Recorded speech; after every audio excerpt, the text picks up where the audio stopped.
So tell me, has a broken piece of gear or something imperfect ever led you to like a fabulous gig?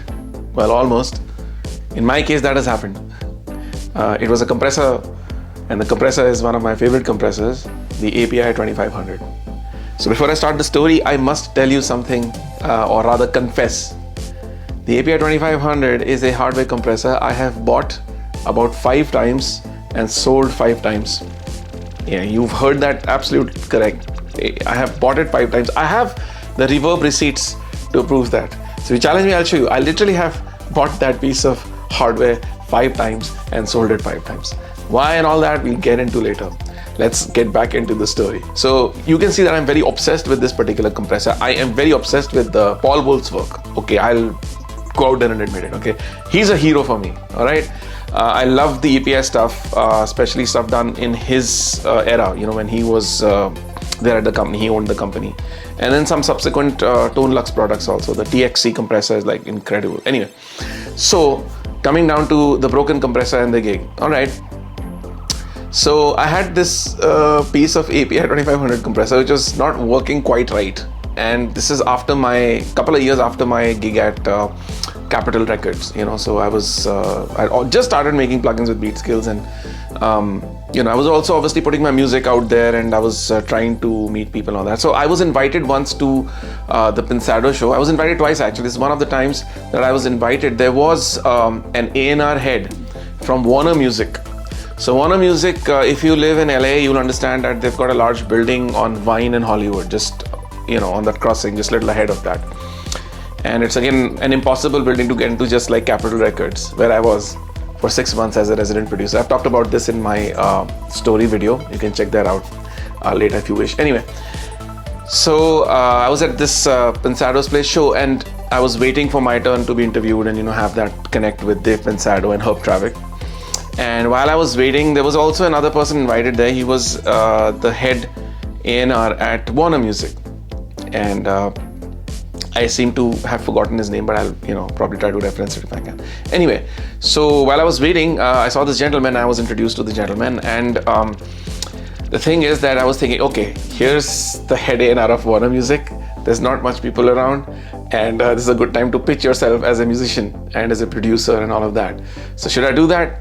And the second thought right after that was, this guy probably gets pestered all day by people like me who want to come up to him and try to give them their links or CDs or whatever, and he's probably here for an interview. Why bother him? So I said, okay, let's leave it alone. Let's not be in that networking mode, since I'm not a networking type of person. Anyway, so I left that alone, and surprisingly the gentleman actually came to me and he said, hey, how are you? I am so and so, and I'm at Warner. And he gave me his card, and I was like, wow, this is working out pretty good. So I met the gentleman, and then he said, okay, and asked me about myself. I told him what I do and all of that. And then he was like, got to know about me a bit. And he said, okay, why don't you send me some of your latest music and all? I'll pass it to the person in charge. And if something works out for you or something, then that's great. I'm like, what could be better? You're sitting in Hollywood and somebody comes to you and asks you for a head of Warner Music is coming and asking you for your playlist. I'm like, okay, I better not screw this up. So, okay, I gave him, my email and some of my music. And, I went ahead and did the interview with, Dave Pensado and Herb. Had a great time. I had some time to, chill with them afterwards. And then I came home. And about a week later, I get this call from another gentleman. He was at that point working under the head, and this gentleman then, said, "This stuff is incredible. Would you mind coming to, the Warner Brothers, building?" I said, "Okay, sure. When would you like me to come?" He said, "Could you come now?" I was like in the middle of something. I'm like, no, okay, so I live in Irvine, and then to get from Irvine to, central Hollywood, it's about a 50-minute drive, a 1-hour drive. And this is peak traffic hours. This is around 4 p.m. or 4:35. This is going to be. I'm like, okay, fine. I'll get in and come there. So they shut at 6 or 7 or something, and I got in my car and I just drove like crazy. Anyway, safely. So got there just in time, and was able to meet the gentleman there, and that gentleman, had some kind of a big boombox sitting right at his table. And he said, listen to this. And then he played a couple of my tracks from my SoundCloud playlist. And then he played some other tracks from, which had come from Europe and, some other places. And then he played my track again. And then he played those tracks. And he says, what do you notice? I said, I don't know. What do you think? What do you notice? Like, what are you trying to tell me? He said, your tracks are like sounding bombastic. They like stick out of like everything and they're so punchy. And this is other professional stuff from other, producers. And I like their ideas, but they're not finishers. You seem to be a finisher. So I'm like, a finisher? Like some kind of a movie title he was giving me. I'm like, I felt it was a compliment. I don't think it was some kind of a degrading comment. So I said, okay, I'll take that. Thank you. I'm the finisher. So he says, yeah, everything you do is completed, finished. It's like radio quality. It's ready. It's mastered. It's produced. It's like, it's punchy. And I'm like, okay, thank you very much. Now, from there, I got offered a gig to do a couple of mixing jobs and things at Warner Brothers. Now, let me tell you about the track, and I'll probably share the track with you. You can check it out. It is made with a broken 2500, the first one I had that had issues in it, and a very noisy Juno synth, and a couple of things. As I was pitching my music, I was not really focusing on mixing things. To be honest, I'll admit it here, I don't come from a mixer mentality. I really come from a musician mentality who's trying to make mixing easy. It's like how you define a machine in a very simple term. A machine is a device created by a human being to reduce human work. Okay, in the simplest form. I know the other definitions, but so this is how I look at mixing. Mixing is a tool designed and I can use certain pieces of gear, so I have to do least amount of work at mixing because I try to do music and feel and play keyboards and produce and make beats, and that's my main focus. But of course, I'm not going to compromise on the sound. I'm not going to skip the entire genius process of mixing, which can make my music sound better. So coming from these approaches, I didn't really care.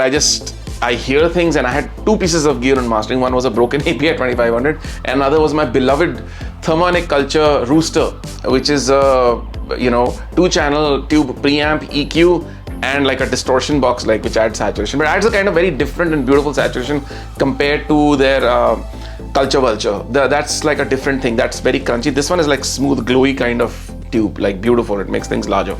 So skipping the process of mixing and going straight to mastering, and then tweaking the tracks inside, which is called the push-pull process, as I was mentioning, and getting a result which was immediately approved by the Warner Brothers head, who had not used any analyzers, not used anything, but was measuring my work by real term, produce. Let's hear how it sounds on a boombox. Let's hear how it sounds on a headphone. Let's hear how it sounds in a car. So I was approved there and then by somebody who would give me work, right? So the moral of the story is that that broken piece of gear basically became a starting point for me to develop the Model 5000 compressor. So it's not a hidden fact that you can know from its GUI that it is trying to be an API, and it's also trying to be an SSL, and comes down to the story of what it really is and what the need of that kind of processor is. So I was trying to emulate that broken API 2500, which didn't sound really like the consequent API 2500s that I bought. So I bought a bunch of 2500s, 4 of them more after that.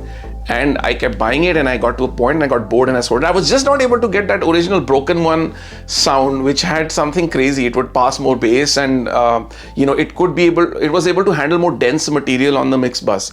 Because if you use an API 2500, if you do like a little more extreme compression, your material is very dense. The compressor compresses a lot. Like it kind of, in some way, if you hear it that way, if you're using very heavy amount of tracks and all, it squeezes the sound a lot. It just thins it out. So there's special unique use for it, like really punchy on drums and all, but I want to pass entire mixes through it. So hence came the Model 5000, where I started from an SSL mix bus compressor, which I like the sound of in terms of its openness. There's a reason why the SSLG mix bus compressor is used on countless mixes as a mix bus compressor, but I also wanted that knock feature of the API console, that kind of the op-amp sound and all of that. That's why I have the Trans-X switch in it, which basically transforms the sound into that op-amp sound, the transformer, also like saturating kind of thing. Anyway, so that's a small story here to share with you. On this channel I've started sharing some of my experiences in the real world and some of my background. So if you like this stuff, then I'm thrilled to do more. If not, then don't encourage a fool. So that's about it. If you haven't checked out the Model 5000, I highly recommend you download a trial version from our Tone Empire website and let me know what you think. And of course, those guys who are using it, I'd love to hear your good comments because I know all of you love it, right? So let me know. Just put out your comments and compliments there because I also need encouragement. Come on, guys, from time to time. I'm one guy doing all of this, and you're the audience, and you gotta tell me you want more of this stuff. So so I can focus on it. Anyway, thank you, and of course, wish all of you the best of luck in all the ventures you're into, and I hope you do well there. We all need some encouragement from time to time. Okay, so all the best to you, and I will see you in another video. Ciao.